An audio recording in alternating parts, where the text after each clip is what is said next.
আপনারা চিহ্নিত হয়ে গিয়েছেন। আপনারা এতদিন বর্ণচূড়া ছিলেন, এখন আপনাদের রূপ প্রকাশ পেয়েছে। আমরা আপনাদেরকে বলবো, নিজেদেরকে সংশোধন করুন, অনুতপ্ত হন, ক্ষমা চান এবং এই অপকর্ম থেকে বিরত থাকুন। যদি না থাকেন, জাতি আপনাদেরকে ক্ষমা করবে না। সম্মানিত বন্ধুগণ, আগামীর বাংলাদেশ হবে ইনশাআল্লাহ একটা মাথা উঁচু করে দাঁড়ানো বাংলাদেশ। আমি বলেছি এই বাংলাদেশ হবে তারুণ্য নির্ভর বাংলাদেশ। এই বাংলাদেশ বিশ্বের সভ্য জাতিগুলোর সাথে প্রতিযোগিতা করার বাংলাদেশ। এই বাংলাদেশ হবে প্রত্যেকটি মানুষের জীবন, সম্পদ এবং ইজ্জতের নিরাপত্তার বাংলাদেশ। বিশেষ করে আমাদের মা বোনদের ইজ্জতের নিরাপত্তা শতভাগ নিশ্চিত করার বাংলাদেশ। আর কোথাও থেকে কোনো একজন মা বোন কিংবা জায়ার কান্না আর আমরা শুনতে চাই না। এই সমাজ আমাকে অপমান করেছে, এই বক্তব্য আর শুনতে চাই না। বরঞ্চ তারা যেন মাথা উঁচু করে স্বস্তির সাথে তারা বলতে পারেন, আমি একজন গর্বিত বাংলাদেশী। আমাদের তরুণরা যেন বলতে পারে, আমরা আর হাত পাতা ভিক্ষুকের জাতি নই, আমরা স্বনির্ভর বাংলাদেশের তরুণ নাগরিক। আমরা এমন একটি বাংলাদেশ তৈরি করতে চাই। এজন্যে আমাদের কোনো রাজনৈতিক বন্ধু সংগঠন ঘোষণা করেছেন, আমরা যদি নির্বাচিত হই, অর্থাৎ তারা যদি নির্বাচিত হন, তাহলে আগামীতে সবাইকে নিয়ে তারা দেশ গড়বেন, কিন্তু কোনো পার্টিকে তারা নেবেন না।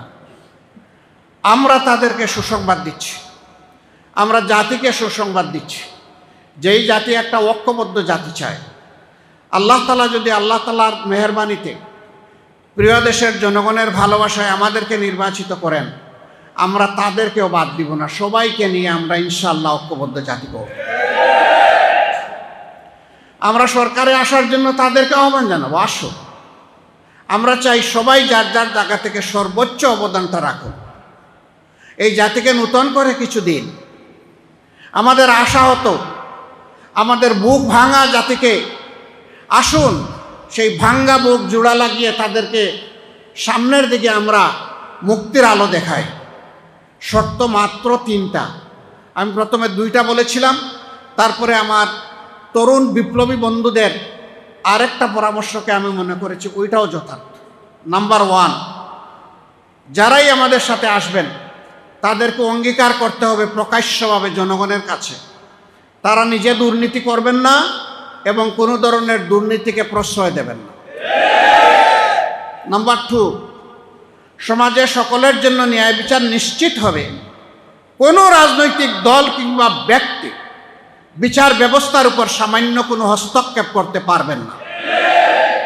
নাম্বার 3, জাতির প্রত্যাশা পূরণে এ পর্যন্ত সংস্কারের জন্য যে সমস্ত প্রস্তাব পেশ করা হয়েছে, তারা এই সংস্কার আন্তরিকতার সাথে বাস্তবায়নের সহযোগী হবেন, অংশগ্রহণকারী হবেন।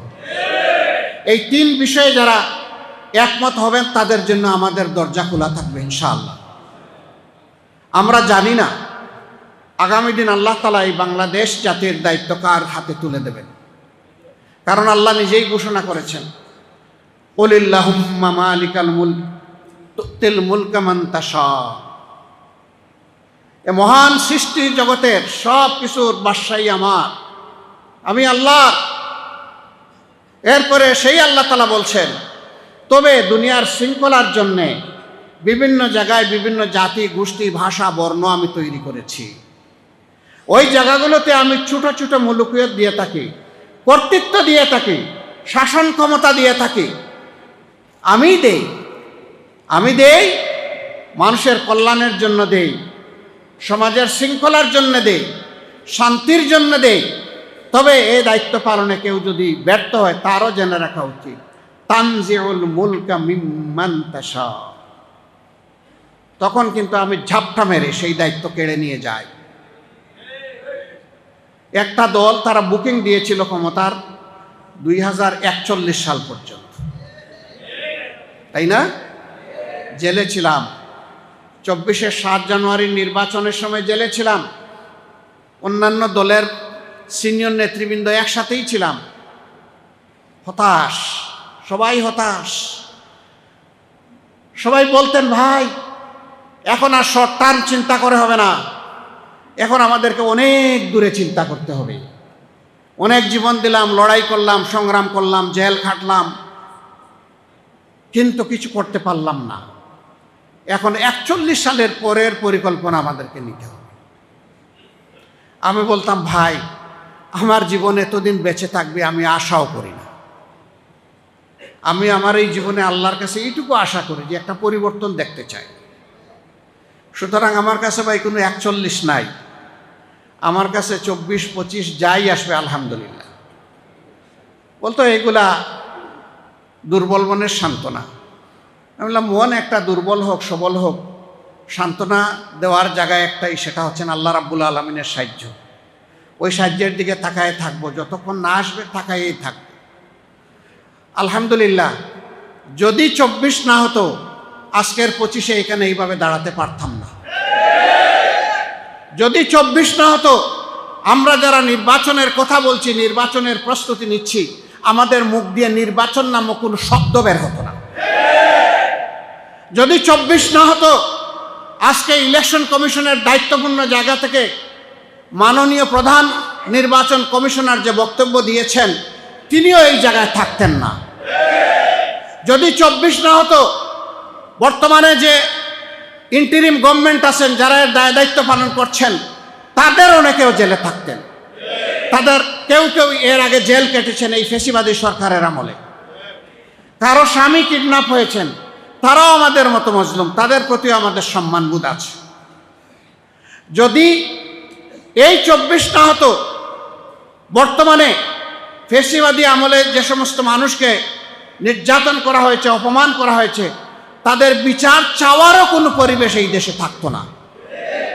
সুতরাং 24 আমাদের ইতিহাসের শুধু অংশ নয়, 24 এখন আমাদের কলিজার অংশ। এই 24কে সম্মান করলেই বাংলাদেশ এবং জাতিকে সম্মান করা হবে। আমি সকলের প্রতি বিনয়ের সাথে অনুরোধ করব, আমরা সম্মান করব 71কে, আমরা অবশ্যই সম্মান করব তেমনিভাবে 24কে। যার যেখানে যে অবদান, কোনোটাকেই খাটো করা কারোর জন্য সমীচীন হবে না।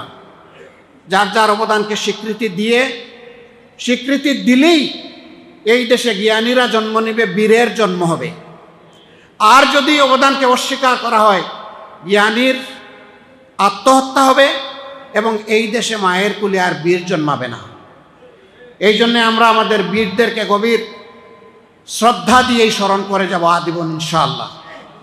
24-এর বিপ্লবে নেতৃত্ব যারা দিয়েছে, অংশগ্রহণ যারা করেছে, আরেকবার আমি তাদের প্রতি সমস্ত হৃদয় কলিজা উজাড় করে আমি শ্রদ্ধা জানাচ্ছি। তারা জাতিকে নতুন করে প্রাণ এনে দিয়েছে। এখন এই জাতির কাছে আমানত, রাজনৈতিক দলসমূহকে দায়িত্বশীলতার পরিচয় দিতে হবে।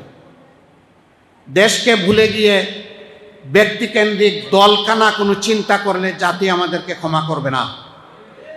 দেশের স্বার্থ জাতির স্বার্থকেই উপরে তুলে ধরতে